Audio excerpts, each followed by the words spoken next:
Today we have a panel of exceptional leaders that will share their thoughts, experience, instincts on the food sector and how they're leading their organizations for growth today and what they see in the future. So I'll just introduce them by name and then I'll ask them to tell a little bit about their organizations. First we have Richard Harris, President and CEO of Golden Boy Foods. Thank you, Ron. Neville Israel, President of Sunrich Foods. Davis Young, President and co-founder of Fresh Direct Produce. And Dave Hood, President and CEO of The Original Cakery. So our company's Golden Boy Foods. We're a private label food manufacturer. We have two divisions. One makes peanut butter, almond butter, cashew butter. It's the largest contract manufacturer and private label manufacturer in North America by revenue in those product categories. The other is dealing with raw nuts, roasted nuts, trail mixes and the like for private label almost exclusively. We're headquartered here in BC. We do about $250 million of revenue and we're 80% private label. Revenues are split fairly equally between the US and Canada, with the US being, a big growth source over the last few years. We've got 5 manufacturing plants across North America, stretching from here in BC to eastern Canada and down to Alabama. We're broadly exposed, I'd say, to all retail channels and all kinds of customers with a slight bias to premium retailers overall. In terms of things that I focus on, have been focused on, obviously growth strategy is important. That's a key focus, and trying to augment our market position. As we grow, and we've done some acquisitions where we need to integrate other businesses into our own, we think a lot about organization capability. So do we have the processes, the people, the skills, the knowledge to support a larger business? And of course we think about our financial performance, because if our financial performance is not what we're looking for, either from a profit point of view or from a working capital efficiency point of view, it's difficult for us to fund our growth. So those are the things that tend to have my attention. Thank you. Davis, how about yourself? Davis Young, Fresh Direct Produce, is an importer and marketer of fresh fruits and vegetables. We bring in over 600 items from 28 countries, and our clients include independent retail grocers, chain stores, national, regional chain stores, and food service distributors. We carry most of the brand names that you see in the stores on the fresh produce side, but also we have some of our ethnic and specialty items that we package and process, not process, but package and do value added into our own brands like Simply Fresh, Simply Hot, Simply Ripe, and Simply Exotics. My role, I guess, will be the biggest cheerleader of the team, and focusing on people development, preparing the team to take on the next growth opportunities. A lot of the time will be, besides the day-to-day, is really to focusing on identifying and prioritizing what's the next opportunity that we should focus on, and allocating the necessary resources and time to those projects, and ensuring that we can stay on the double-digit growth that we had experienced for the past 10 years. Thanks, Davis. Neville, how about yourself? Good afternoon, everyone. Sunrich is a manufacturer and marketer of value-added fruit products. We supply the food service market in Canada and the US, and the retail market as well. On the retail side, we supply companies like Overweighty, Loblaws, Costco. We supply Starbucks, 7-Eleven, Subway. And then on the food service side, our product finds its way into channels like healthcare, hospitals, universities. Time's up. What does that mean? Jackpot? It doesn't sound like an alarm, though. Well,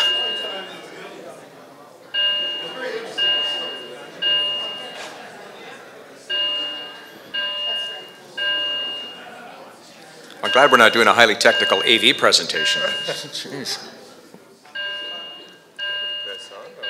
We'll wait for a second. So.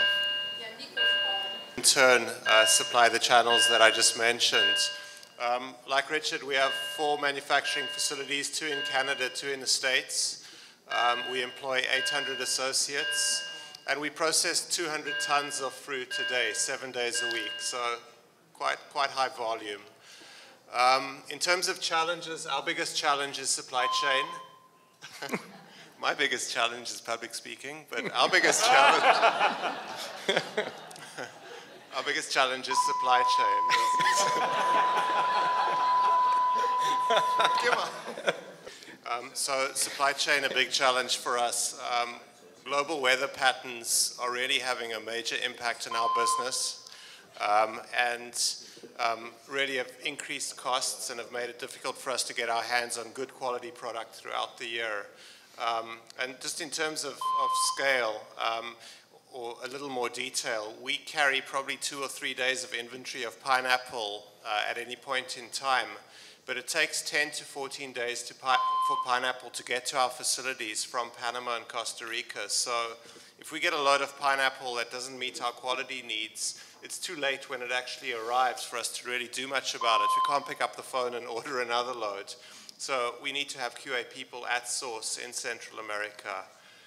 In terms of sort of my leadership approach, I'm blessed to have a really good leadership team, and we have a pretty empowering culture. So I see my role primarily as setting high-level vision and then stepping back and helping facilitate empowering behavior on the part of my direct reports and their direct reports.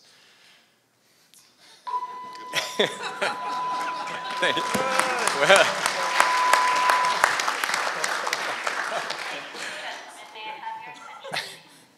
Good afternoon, everyone. My name is David Hood. I'm the CEO of the Original Cakery. The Original Cakery is a great BC business success story. The Original Cakery is privately owned, started in 1979 in Victoria, BC. We're still owned today by our 2 founders and private owners. The business today, we have manufacturing facilities in Vancouver and London, Ontario. We market, sell, and manufacture gourmet frozen desserts. I can guarantee you've tried our product before.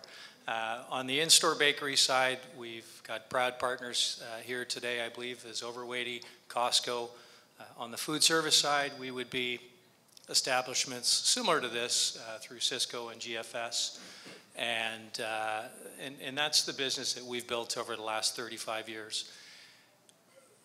One of the things we're asked to comment on is our definition of leadership. And my definition of leadership as it relates to growth is about creating a winning environment. And for me, our role, all of us up here, is to create an environment that is results and performance driven. And that in itself, it creates an environment where high performers want to stay and they're inspired to be part of it. It creates an environment where those that are sort of those average performers are helped to lift up. And candidly, it takes those underperformers and it gets them out of your organization as quickly as possible. I'd say the other part that I see in my role in creating a winning environment is also making sure that there's that sense of, that collegial sense of unity and working towards a common purpose, and we often call that culture. One of the challenges we face at the Original Cakery with growth right now is, and it's very similar to what Richard said, it's finding that balance between developing our leadership pipeline, but yet recognizing that we're not a non-for-profit university. And the fact is we're all in competitive businesses, and they're increasingly competitive. But recognizing that on one end of that spectrum, if you're not building and developing your talent, you simply won't have the capacity in the future to grow your business. So it's finding that balance, and I find that that's a very relevant challenge for us right now. Thank you very much. Okay. I got everybody, right? Yes. Okay.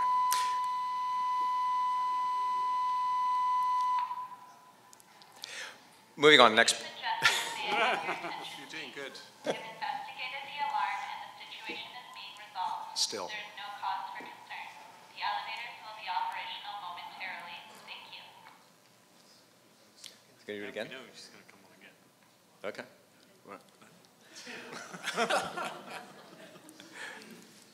I would like to switch now to just the idea of harnessing, managing, harvesting, managing, or driving growth. Starting with Davis, perhaps you could share your perspectives on how you manage, harness, or drive growth in your organization. You talked about stages before, and when we talked before. So I'll start with saying, for us, FreshDirect is a relatively young company, only 10 years old.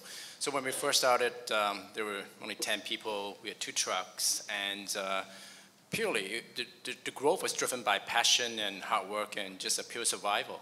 You don't want to be one of the statistics saying the 75% of business fail the first 5 years. So just that alone is enough motivation for us to try really, really hard. So with that commitment and discipline, we had a plan that we executed. And so the first 5 years, the growth were, hitting certain targets, going after the market that we know best, a lot of the independent business that we go after.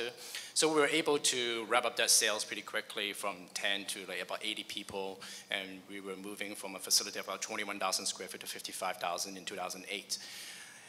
And then it came to a turning point. At that point, we had a pretty good core customer base and product base. But with that, now it's becoming, we're looking for the bigger markets, the chain stores, some of the larger players. The requirements change. All of a sudden now we talk about food safety, traceability, EDI systems, infrastructure to be able to supply to the needs of some of the larger, more sophisticated players. So that shift to now we have to be more system, process-oriented, and structure in place. And that's very different than the first 10 people that we can just do things on the fly and say, okay, we'll do whatever we want. The customer wants a second delivery, a third delivery, we'll do it.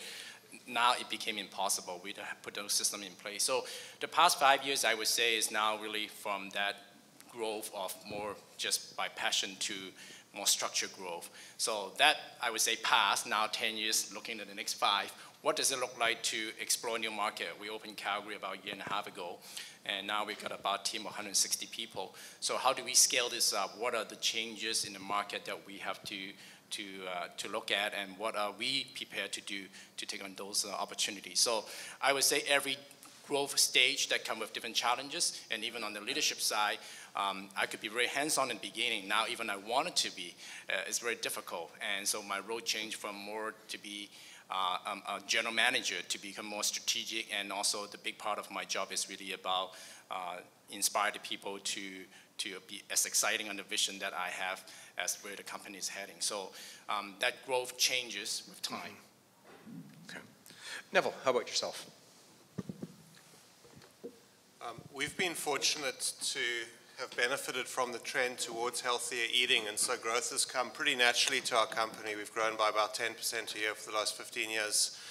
But traditionally, we've called on what we call operators. So we sell our products to food service distributors, who in turn sell the products to restaurants and hotels and chain stores in the US. But we drive sales at those operators through a sales interaction. And traditionally, depending on the size of the opportunity, so that would decide how senior a sales resource we would throw at it. 18 months ago, we were doing some business with Subway in the US, and it was going okay, but we were having some pretty significant challenges with quality and logistics. Some of the problems were on our end, some of the problems were on their end. And our VP of sales decided to take a larger team into a sales meeting with them. So he took our VP of Supply Chain and Operations, he took our Director of Quality Assurance, and he took the person in our business who's responsible for outbound logistics. And he was fortunate. Subway had a good cross-functional team at the meeting as well, and they really were able to ask good questions of each other. And we were able to get an excellent understanding of Subway's business and what the issues were that they were trying to deal with. They really appreciated us understanding their business, and they also really appreciated the fact that we were prepared to make the investment to put a larger team in front of them. And those relationships have developed over the last 18 months, and our business with them has gone from strength to strength. We're now in 15,000 of their stores in the US. We were recently given all of their Canadian business. This is for bagged apples. And the sales growth is fantastic, but perhaps even more important, the relationship allows us to deal with adversity together in an effective manner. Apples have been a challenging commodity over the last year with freezes on the East Coast. And because of this cross-functional relationship that we have with them, our supply chain person was able to explain the challenges of fruit costs and able to find an appropriate middle ground in terms of costing by virtue of the way we've been doing business with them. So this cross-functional approach is something that we are deploying across the whole sales base, and we're enjoying real success, I believe, as a result of that. Oh, very good. Thank you. Richard. So when we're thinking about growth, of course, we do think about the usual things of, well, what product categories are we in? What do we expect from those categories? Which customers are growing? Which channels are growing? Which parts of North America are growing? Those kinds of things to make sure we participate in the right way, depending on our stage of development. We're quite a significant company now, so we need to participate usually quite broadly against where growth is coming. But one of the things that I think bears mentioning to this audience is about how you manage risk as you grow, because typically finance is a constraint. In our line of business, quite often competitors, whether it's us or somebody that we face in the market, can look to win a piece of business on price. So without really having a bundle around quality and service to go with it, at least that the customer's aware of. So, sometimes that's a situation we find ourselves in, and as we do that, what's very important is to have a way of thinking about risk management. So how can I keep my promise with the customer? What is the size of the risk that am I taking? How can I hedge that risk so that there's no chance the customer will end up being disappointed? Because why invest in, a headline-grabbing price position if you can't back that up with outstanding quality and service during the early going, which will allow you to transition that relationship to something more profitable for you. So we're very thoughtful these days because we make many more commercial decisions. The volume of commercial decisions is larger than it used to be. We're very thoughtful about how we measure risk, how we manage it, how we talk about it. Ladies and gentlemen, may I have your attention, please? The situation has been resolved and our systems have been reset. We apologize for any inconvenience and thank you for your cooperation. Ladies and gentlemen, may I have your attention, please? The situation has been resolved and our systems have been reset. We apologize for any inconvenience and thank you for your cooperation. They're going to tell us that again, too, I seem to get lucky. Every time before it gets past me, it comes on and I get the break. One of the shared experiences that I wanted to share, and I'll qualify this. We do this well, but it's not without a bunch of scars to show for the development of where we are today. One of the things that has been key to our managing growth is really looking at our business from sort of two angles from a strategic perspective, looking at points of lever and looking at points of constraint, and doing that on a longer horizon, not looking at the next quarter, but looking at the next 12 months, the next 24 months. I'll back up and tell you that one of the learnings that we had a number of years ago was within all of our businesses, there's areas of capacity and there's areas that are lagging, and it's that whole lagging leading piece. And I'm sure all of us can remember a story of where our sales team went and sold something that our operations groups couldn't support, or vice versa, we had capacity that our selling teams couldn't sell. That lagging and leading piece is something that I will say we've learned the hard way, but the processes that we have now are more effective in us looking at our business and identifying where those points of constraint are. And they're not necessarily in front of us right now, but where they're going to come in the next year or two, as well as understanding where we have capacity that can be leveraged. And I find that with this process, and we've been employing it for about 2 years now, we are much more effective and much more proactive in making sure that we have sustainable growth. Because I will say, before we had that process embedded, we had great plans, and then we would sort of walk into a sharp object, and then we would sort of do some discovery and learning on that, and then we would get back onto the growth train. And I think for all of us, growth isn't about this quarter, this year. It's about this year, next year, and sustainable growth. So that's a shared experience that I wanted to pass on to the group based on our experience. Okay, thank you. I'd like to maybe take us a little bit deeper now and talk about just sort of trends. As a leader, by definition, you're out in front of your organization and you're leading the way, pointing the way. As a leader of your organization, how do you look at the trends and the future, and how do you decide how you want to position your company for growth there? And maybe I'd like to start with Dave, the concept of H1, H2, H3. Yeah, sort of building on that process discussion and building a model that ensures that you have sustainable growth. One of the learnings that we've applied over the last few years, and I will put it out there, we're still in the process of refining this, is doing a better job of managing H1, H2, and H3. And just to give a quick overview of H1, H2, H3, there's a bunch of different terms for it, but the term I'm using comes from the McKinsey terminology.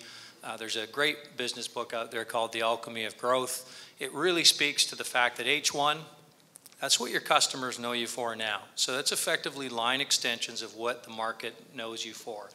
H2 is a longer horizon, and it's effectively saying, what do I need to do in the medium term? And H3 is new to the market, new to you as a company. So different horizons of development.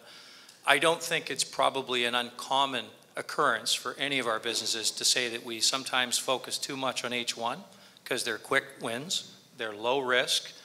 Unfortunately, what this H1, H2, H3 model has brought for us is, think of a metaphorical garden. The fact is you have some ideas that are just sort of coming up that have a long ways to grow and develop and have, you know, a long runway of growth. You have some things in that garden that are mature, they're going to stay mature for a while. And you also have some things in that garden that have matured and are starting to die. And what our approach with using this model has helped us to do is make sure that that metaphorical garden, our business, is in full bloom today, tomorrow, and in the future. Okay, thank you. Richard. I talked in one of my prior answers about the importance of, you know, having the analysis on what's happening with different product segments, what's happening with different geographies, what's happening with different channels. But and of course you'll see how trends are impacting that, whether it's healthy eating like Neville mentioned, or whether in our business where we do a lot of organic items, whether it's the general shift to organic and more customers taking on organic selection. But I think a key question to ask yourself as you look at those opportunities and where the growth is coming from is, why will I win? What is it that you have in terms of your product, what is it that you have in terms of your quality, what is it that you have in terms of your service offering to customers that is differentiated and meaningful, that is going to allow you to be selected as a supplier for the customer or the ultimate consumer, depending on your business type, based on your offering compared to others that are in the market. Often a question people overlook, you know, a simple one, of course, but one that's overlooked and shows some respect to the strength of competition that's out there and some of the very able companies with which you may find yourself competing. Just to further on that, in terms of dollars in investment, when you're looking at things that are a little bit further out, how do you it's a little bit like you're rolling the dice on, so you think it through, but you're rolling the dice. How do you sort of get your head around? Well, we're a private label manufacturer, so you know, we don't have to make marketing investments, typically. That's good news. So typically for us it comes in initially plant and equipment, so capital spent on plant and equipment. If we're entering some new product line, you know, I could certainly think of examples where, you know, our business is growing a lot these days in almond butter and cashew butter and those types of products, which are coming to market through brands. We've been present in the market with a number of our customers for some time. Our capabilities and our capacity need to be augmented. We don't know what demand will be. So of course we have to make an estimate and we build out capacity on that basis. Well, the way we think about that is, you know, we'll spend an amount of money that we're comfortable with the financial outcomes in a variety of circumstances, including the one where basically it's a blow up and you know, it was a completely misspent investment. So we're very cautious in that sense about how we manage and look at scenarios as we deploy meaningful amounts of money into plant and equipment. Obviously, once business gets going, there's investments in working capital, but at that point, at least you're investing against the cash flow. So, you know, provided you price the product profitably, you can be sure of a return on the working capital investment. It's more the plant and equipment investment up front that we think hard about. Okay, thank you. Now, how about yourself and trends and? Yeah, as I mentioned before, we're fortunate in that we're on trend with our product line, but we got into the unfortunate habit of just depending on that. And I mean, in our defense, ours is a low margin business, and so we were doing okay in terms of line extensions and new product development at the request of our customers, but really took our eye off the innovation ball. And so over the last 6 months, we've dedicated significant resources to, or rededicated significant resources to innovation. We've assigned responsibility to 2 of our key senior executives to run a team, an innovation team. We've brought in some external resources to help the team. They're meeting every week and have a formal timeline that they're running at. And they're having some good results. It's challenging.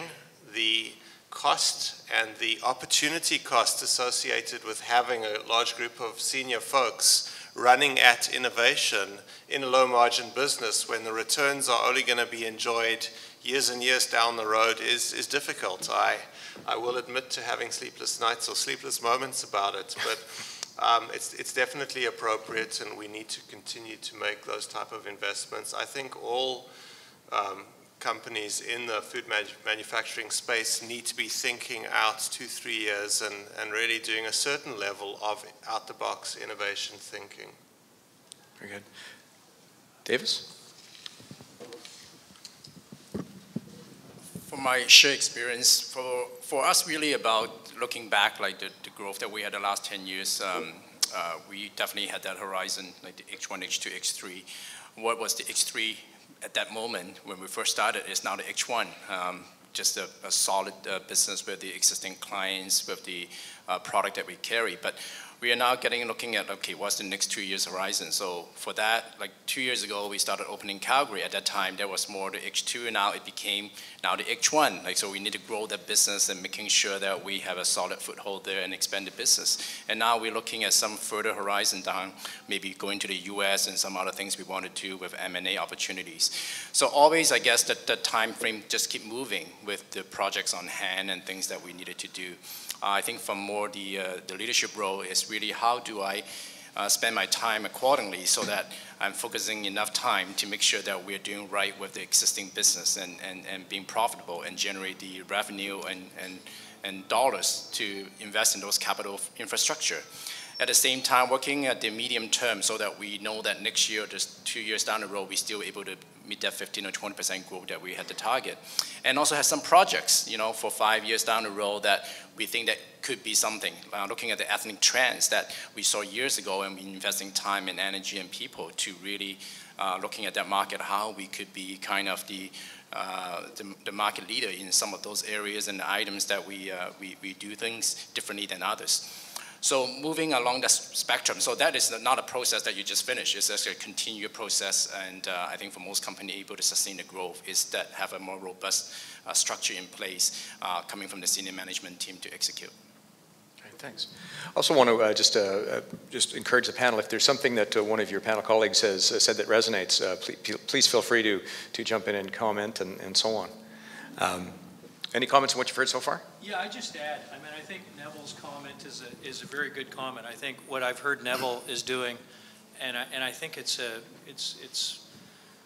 what I see as an approach of other companies that are doing it well is creating a business within the business. And it's too easy to get distracted with the core business you're in, and you really do need to carve out some investment, some people, some resources, wherever that may be. I mean, it's going to be dependent on the size of your company, but I think it's really important to measure them separately, and view it as a business within your business. And if you don't do that, you're going to look back a year later and say, wow, we didn't move the needle. I wonder why. So the difference between working in the business, working on the business. Davis and Richard, is there anybody in your organizations that it kind of has either a formal or a kind of an informal title for or vision on innovation, or looking at innovation, driving innovation? I mean, we've certainly ramped up our specific investment in R&D people. So innovation and commercialization of those innovations we put within the marketing sphere, but we have significantly more R&D resources than we previously did. And partly that reflects the role of experimentation in arriving at meaningful innovations. You know, we're almost always partnering with customers in innovation, because for us to arrive at something that none of our customers want is a pretty hard grind to get that to any scale. So we're generally working with our larger customers and responding to their feelings about what the opportunity is in their business, and consequently there's a lot of experimentation, a lot of generation of product ideas in sample or prototype form, and that has required us to invest more in more bodies on the R&D side. Okay. Dave's comment, or okay. A topic that everyone is talking about more and more and more and more. We had a presentation on it earlier today. Is food safety, and so as a leader within your organization, well, I'll go to Richard first. You made a comment before when we talked about this that 3 years ago food safety was kind of a trend, and now it's a real business issue. And I'm sure everybody understands it as important, but perhaps you could expand on that comment, and then we'll open up to the rest of the panel on it was a trend, now it's a real business issue. Well, I think what's driven this in our business, we're mainly dealing with retail clients, is the establishment of the Global Food Safety Initiative. So with GFSI coming to the fore, a number of years ago, led by mainly European retailers and Walmart in the US, that has become the currency of the market for dealing with large clients who've got significant trademarks that you're packing for, and which they place a very high value on, the consumer trust in those trademarks. And today you could say that BRC or SQF or whatever you have as the certificate that you work with in your organization is price of entry to supply any of those large customers. Albeit that it does differ a little bit, whether we're talking about retail packaged goods or bulk goods or so on and so forth. Sometimes the feelings can be different about the importance of those procedures. What we think and are starting to see is that the customers who are leading on quality are becoming significantly more inquisitive about, okay, so beyond those documents that you have that safeguard your process in your plant and assure my quality, can we please dig a little bit deeper into whether I'm actually getting the product that we talked about, exactly specified, sourced from the places that I expected, and what do you know about the conditions of those locations, whether it's the labor conditions, and their practices around that, whether it's the sanitary conditions and so on and so forth. Now that requires, if you're in a global sourcing business like I am, or Neville is for that matter, I would imagine, that means you've got to be on the ground in a lot of places. We've got 3 people, on the road in Mexico today, looking at organic mango, which is a very limited crop size in to supply the North American market. And as was said earlier, if you're in the business of commodities which are precious, hard to have consistent supply on, where you're dealing with customers who are putting it under their brand and expect the kind of reputational to be maintained and augmented by that product existing, you need to go further, and they expect to see you doing that. So I think it's price of entry today, but there's another level that we're going to see and get to over time as customers start to inquire deeper into the supply chain about where products are coming from or how well quality is assured. So beyond the regulatory stamp. Yeah. Okay. Dave, your thoughts on food safety? I think I'm in large part in agreement with what Richard shared. I think for Smaller processors, GFSI is the price of admission if you want to grow. Consolidation is happening, and consolidation will continue to happen in a low growth environment. So it's not like it's going to head back to the good old days of independence. That said, I think product safety is table stakes. I think if anyone in your organization is coming and trying to convince you that you're going to sell and grow by X because you have this, don't buy it. Now that being said, it is a requirement if you want to do business and you want to grow with some of those large accounts. The point I'm trying to make is it's not a point of differentiation. People aren't going to show up and say, hey, I buy from you because you have GFSI. You know, so I think you got to stay focused on what your competitive points of differentiation are, because GFSI is not a point of differentiation. Everyone's going to have it. That's the reality. Okay, good, sir. Just to mess Dave up a little bit, let me disagree slightly. You know, we've got competitors who've very publicly been in the press who have GFSI, who, you know, one of them shut down by the FDA and removal of its food manufacturing license, the only company in North America to ever have its food manufacturing license withdrawn by the FDA so far.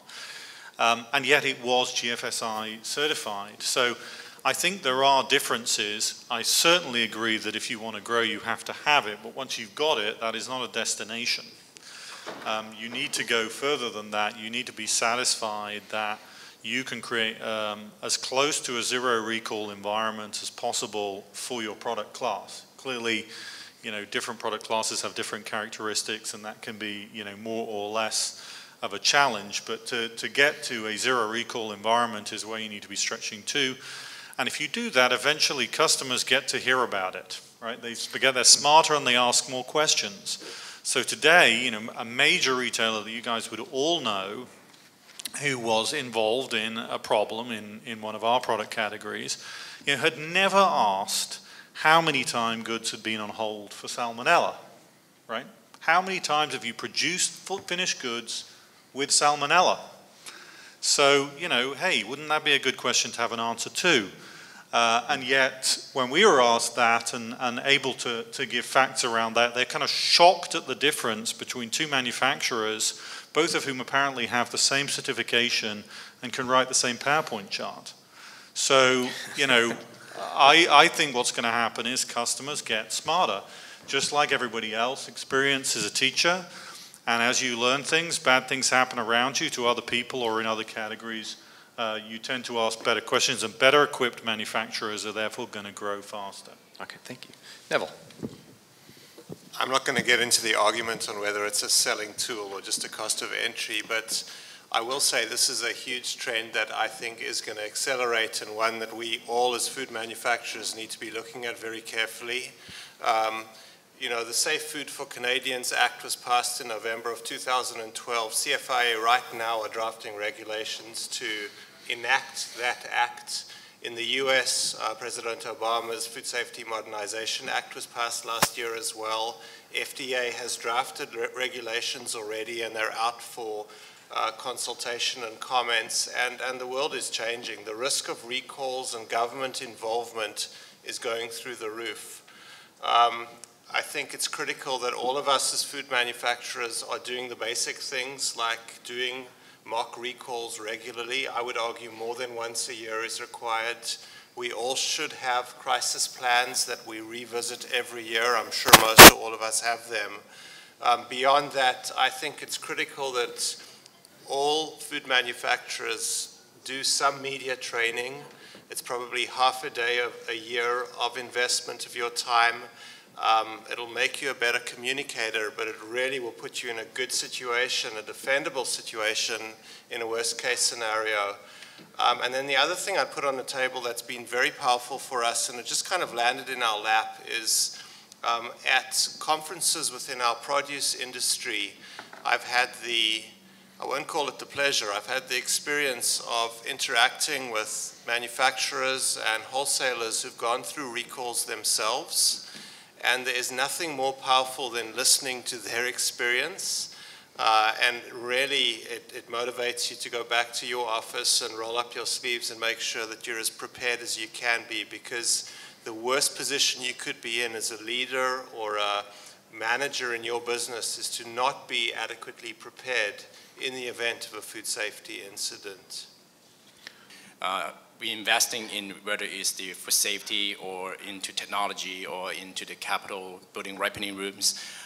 It just opens doors for other opportunities. So if you're not reinvesting or putting the time or resources into those places that will actually allow you to sustain the growth that needed for future, look at the H2, H3 that was mentioned earlier, then pretty much you're limiting your growth. And in this market, I would say without growth, it's pretty much just not flat. It's actually going the other way. I think we heard this morning about the whole CPG market or just general consumer growth. There is 2% at best maybe is flat. So where do we get the 10, 15, 20% if we are not trying to get market share from others?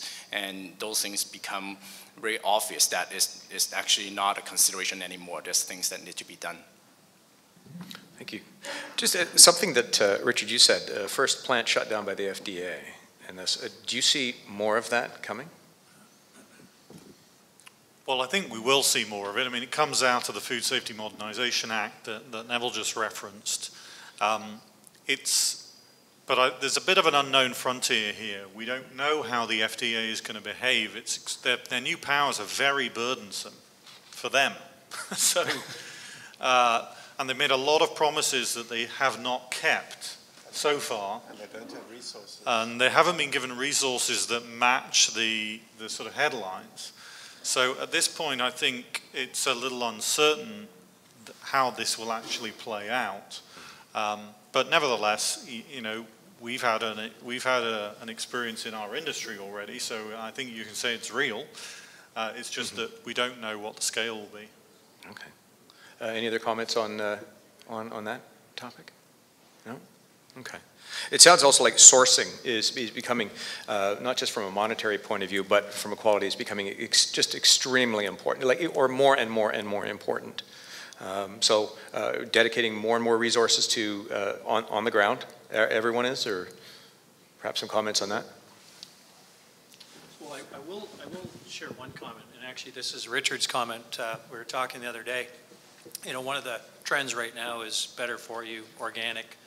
And I found it rather ironic that Richard shared that a lot of that organic is coming from places like South America. So in one sense, you talk about sourcing and the trend being, I want something that's better for me that's organic. But if those people knew it was coming from 5,000, 6,000 miles away, is it that important for them? And you know, there's some of those challenges within that whole trend to be sort of worked through. Yep. Yeah, I think supply chain generally is becoming more of a business discipline, and we're seeing our retail customers want to get closer to our suppliers. We're seeing our food service customers want to understand more about who the growers are of our fruits. And so it becomes all the more important for us to have good, strong, direct relationships with the folks who are producing product for us. And that can be tough for a medium-sized company such as us. And so we're not always able to do it on our own. Sometimes alliances and partnerships with even competitors make sense to get close to producers in this world of, you know, more and more connectivity and just freer exchange of information about commodity costs generally. Okay.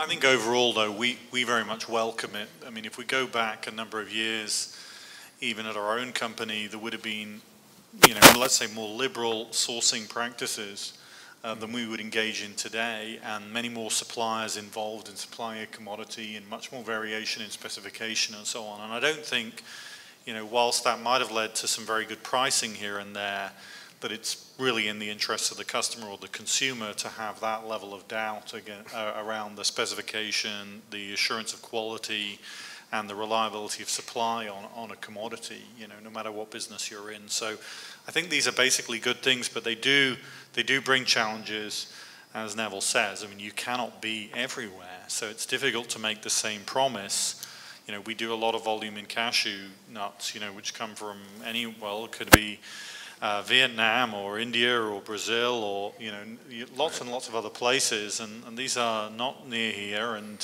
when you get there, it's over large areas and very fragmented and so on and so forth. So it's difficult to give the customer a complete promise. You need to work transparently and partner in, well, what can we do to give us the highest possible assurance within the resources that are available to us. Thanks. What I'd like to do at this point is we're going to sort of wrap up sort of the formal part of our panel today. Unless there's any other comments, just to sort of wrap on what we've heard so far.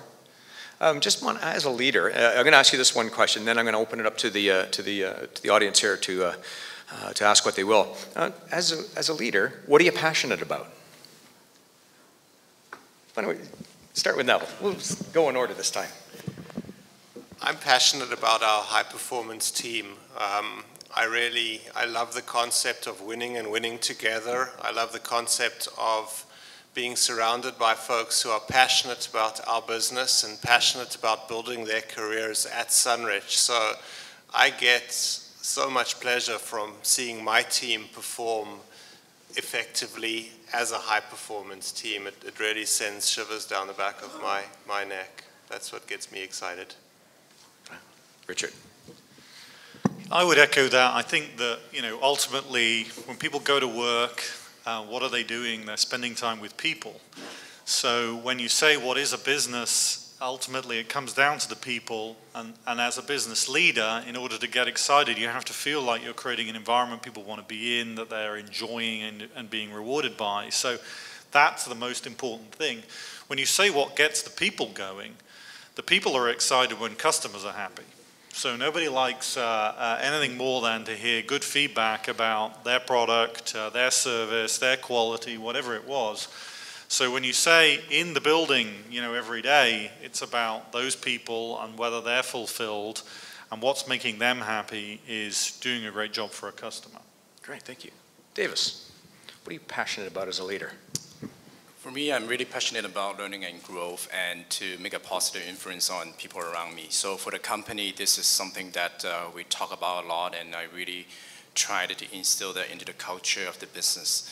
And for that means whether it's a personal development, professional development, and for growth doesn't mean just the business growth. It's about personal growth, making a difference, and making as much impact as possible with the platform, the tools that we have with the company. So with that, the total alignment to me, like with the company expanding and growing, people that we meet from different countries, suppliers and customers we bring along and believing in us, the staff who join in the business and believing that we can achieve something greater than each of us can do ourselves. That is very powerful. That kind of gives me going every day and knowing that tomorrow is going to be another exciting day. For that passion, I guess the other side would be I can't tolerate negativity and pessimism, and I'm a perpetual optimist. So everything I see is, okay, that's going to be an opportunity and there's some learning. And with that, I think with the team believing in that, pretty much growth has become part of the culture. So passion like the first 5 years, always.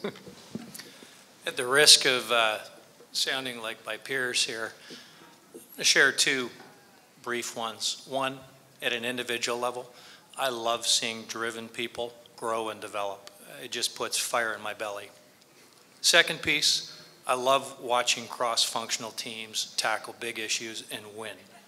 Those would be the two for me. Wow, okay. At this point, I'd like to open up to the floor for questions for our panelists. Now, do we have microphones set up? No, we have two volunteers that have microphones. Well, one volunteer has a microphone. Oh, there's two.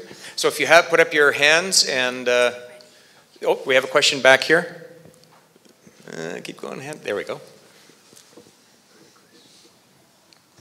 Thanks. This question's for Richard, I guess. Richard, you mentioned a moment ago about passion for your people. As a leader, what do you do to specifically inspire your team? Well, people like feedback. So what we try to do is create forums in which people are getting communication about where the company's going, giving them a chance to understand how they're contributing. And if, there are many things we'd like to do better, but one of the things that I think we do already do well is helping people understand how they contribute and why they're important, no matter what position they are in the company. So that's something we're very much focused on. People understanding where they fit in, why they're important, what they're contributing. Question down in front.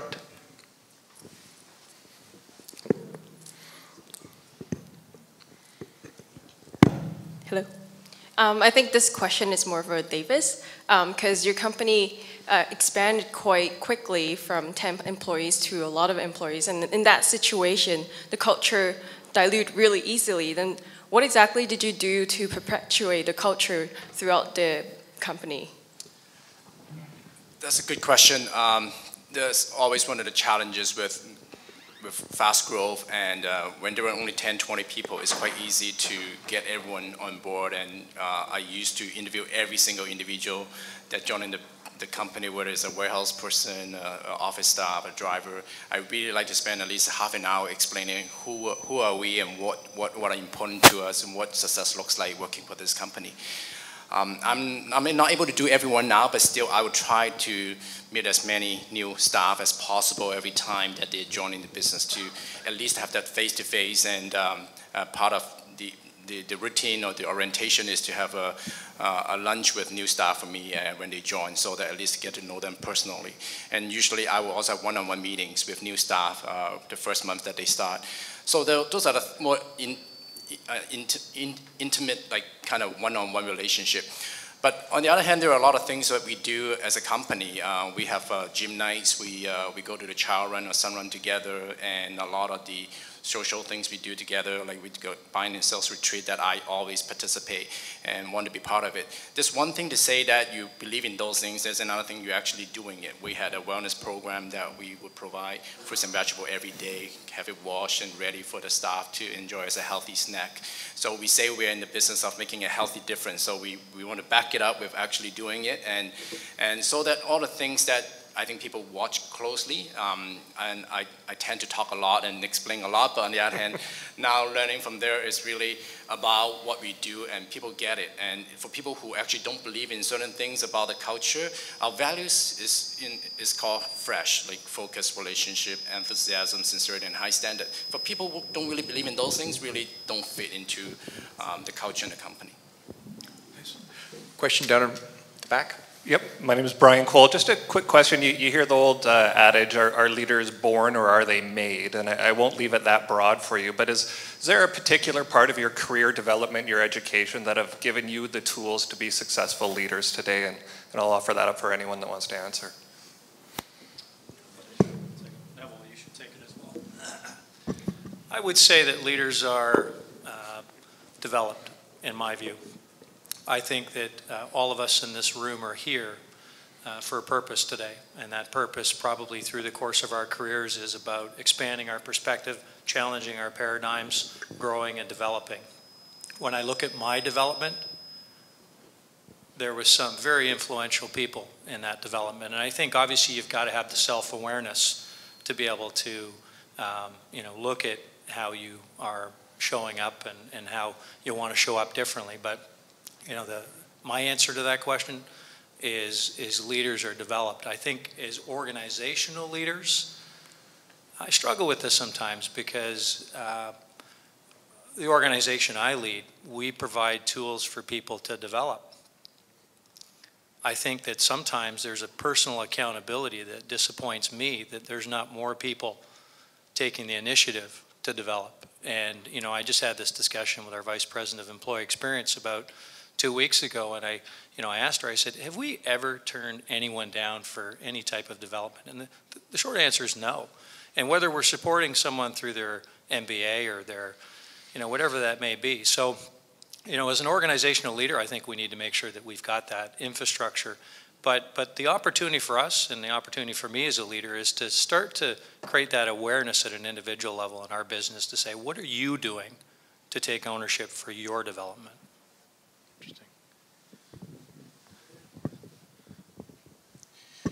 I'm not sure. I guess I'd say a bit of both.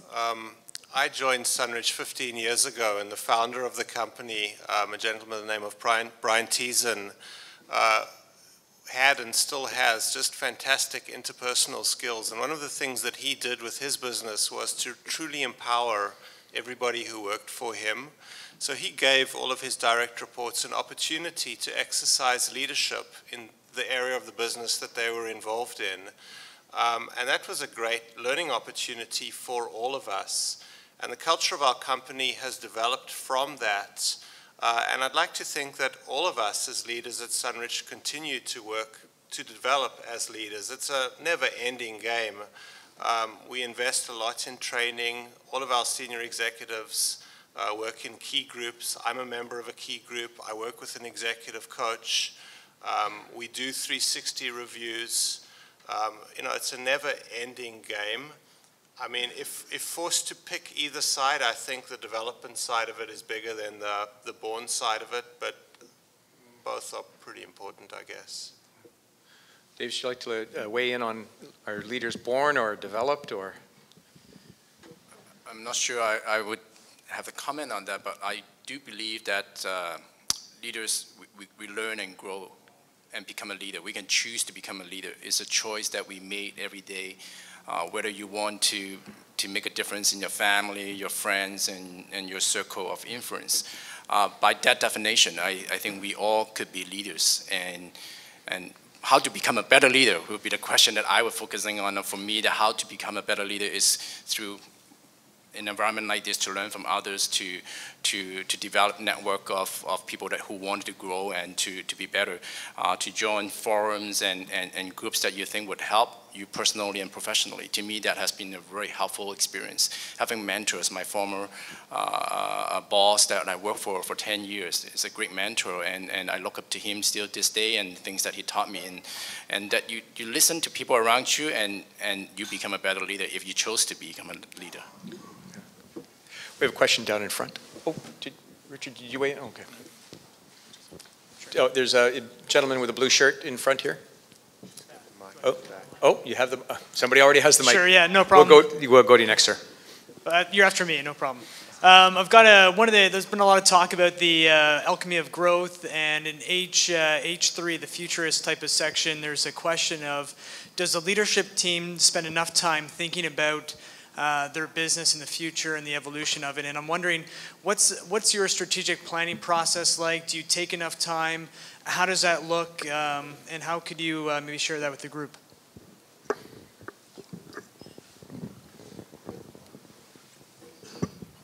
We have used facilitated strategic planning for the last 15 years and are absolutely brilliant planners. Unfortunately, we're not so good on the execution side of things.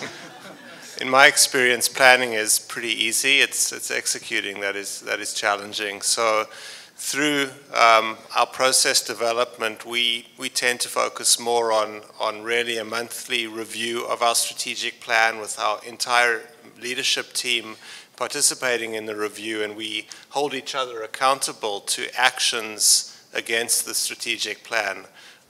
Doesn't really answer your question, but it speaks to kind of what our focus is at Sunrich. I think if you're a small, medium-sized business, it's probably most critical to have an understanding of why you exist, what sort of company are you going to be, what would you like to be, and what will that look and feel like in the future as a starting point. Because sometimes your environment is very, very dynamic. Many things are changing, and it's difficult to make concrete plans to move towards that goal. If you've got that clear in your mind, for sure you need to think about, and we would focus most on trying to figure out, what is it that we're good at that's valuable to customers? How can we grow that, make it more important, make it more relevant in more categories or markets in order to grow our company? Let's focus on doing that.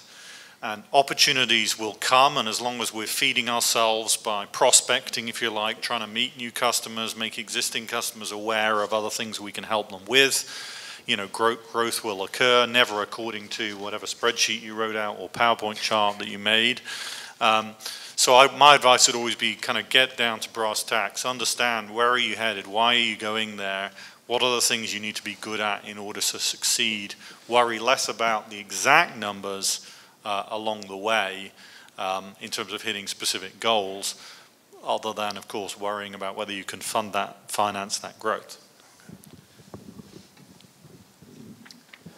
Without repeating the comments that have been shared here, I'll offer two different points of view on the question. One, if any of you have growth issues in your companies, it's a leadership issue.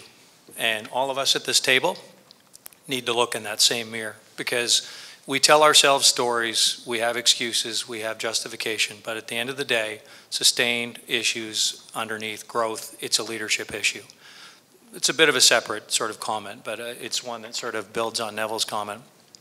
The H3, I think a lot of us share common challenges in this room, and if I was being critical of the original cakery and how it shows up in this area, I think our planning process looks good. I think it is reasonably effective. The bottom line fundamental issue that we need to constantly stay aware of and improve is making sure that we have people operating within the right bandwidth within the business. And too often executive teams of small companies love to be hands-in. And the fact is I constantly, and I need to look in the mirror on this myself, but one of the things I try to challenge my team on is you need to have capable leadership in place to keep the trains running.